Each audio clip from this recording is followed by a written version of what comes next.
do anything else. Formula One has distanced itself from the former chief Bernie Ecclestone after he said he'd take a bullet for Vladimir Putin. In an extraordinary TV interview, the motorsport magnate described the Russian president as a first-class person and defended his invasion of Ukraine. Yeah, I'd still take a bullet for him. I'd rather it didn't hurt, but if it does, I'd still take a bullet. Because he's a first-class person, and what he's doing is something that he believed was the right thing he was doing for Russia. Tonight, Ecclestone was grilled on his comments by Piers Morgan. This is what he said. I'm a little disappointed in the actions that have been taken. Now, what was the alternative? Either he pulls out or the other people surrender. Well, actually, the alternative is you don't invade sovereign countries illegally and kill everybody.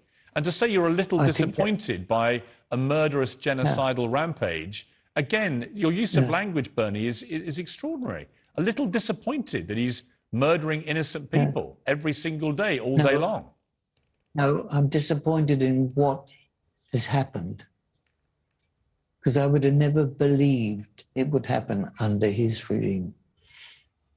Formula One's already in defensive mode this week after three-time world champion Nelson Piquet used a racial slur while referring to British driver Lewis Hamilton. So, David, what on earth was Bernie Ecclestone thinking? It's absolutely extraordinary, isn't it? It's delusional, actually. I thought, when I first saw that interview, I thought he's been inhaling all the fumes from his own cars. Yeah. I mean, it is such an extraordinary thing to say. And as Piers said there, to be disappointed is such an understatement to what is actually going on. It's not a mistake to invade. And a little disappointed. Exactly, a little. But it's not a mistake to go and then have a cold, hard, strategic, invasion of a sovereign country. Right. And he literally doesn't care about anyone, Putin. No. He doesn't care about his own troops. Remember that 40-mile convoy, the fact that actually they were stuck in the cold, they were hungry.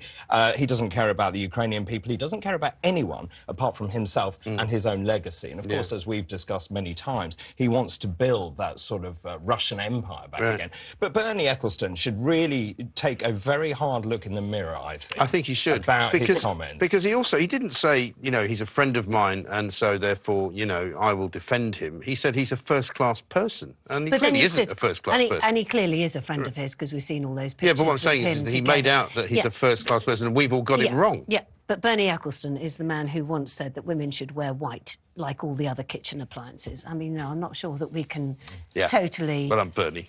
I mean, James, it's extraordinary, isn't it? It is extraordinary, but this is actually about money, isn't it? And this is Bernie Ecclestone has made a huge amount of money out of Formula One. He's made a huge amount of money out of his friends in various different places who have allowed them to have their Formula One and Grand Prix and all that sort of stuff. And he has. I mean, whether he's been inhaling the fumes or something else, he has made so much money from this and is so detached from the world and the suffering and what has gone on, and also the change in the world tectonic plates that means that Putin has become this individual who is so obsessed by his personal, whether it's legacy or otherwise, that invading a country, using this whole notion that it's defending Russia's borders and all this sort of stuff, it's a nonsense.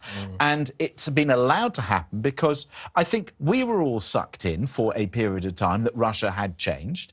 We were all thinking about other things going on in our own borders, and we weren't concerned about what was happening in Russia and China and various other places in the world. And the fact is that these people had become so wealthy and so influential, and things had changed. And people like Bernie Ecclestone made them almost acceptable. And they made them acceptable because they took their great, wonderful international showpieces in the same way that we take sporting events elsewhere. And we say that sport isn't political. It is. And we made people like Putin acceptable by taking these great sporting events and this great legacy to them. And people like Bernie Ecclestone made a huge amount of money from it. And Aisha, I mean, James is right, isn't he? I mean, Formula One is not exactly cleaner than clean here. They do a Grand Prix in Bahrain, where they usually sort of have a roundup of protesters and, either imprison them or kill them, shortly before the Grand Prix takes place. So, I don't know why Formula One's apologising on his behalf, but it is a mad story, isn't it?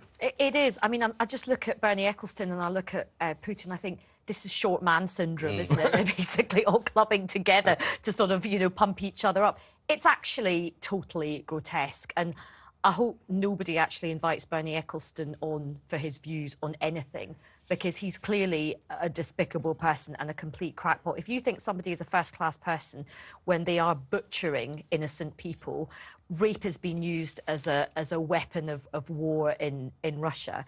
It's grotesque. But as James said, we have had a recent period of history where it's not just sport. The City of London became Londongrad. I mean, there was more money laundering. It gave Ozark a run for its money in terms of washing dirty Russian money through London. It's even infected our politics. You look how much the Conservative Party's taken huge amounts of money from Russian oligarchs. I think everyone has got to really have a period of reflection, but I mean, Bernie Ecclestone, get him in a cupboard, lock it, and throw the key. But I think we're fairly clear now that Putin is actually very unwell. I've heard that from multiple medical sources. I'm not sure he is unwell. I mean, well, I've heard from multiple sources, including people who may or may not be treating him, that he's actually not well.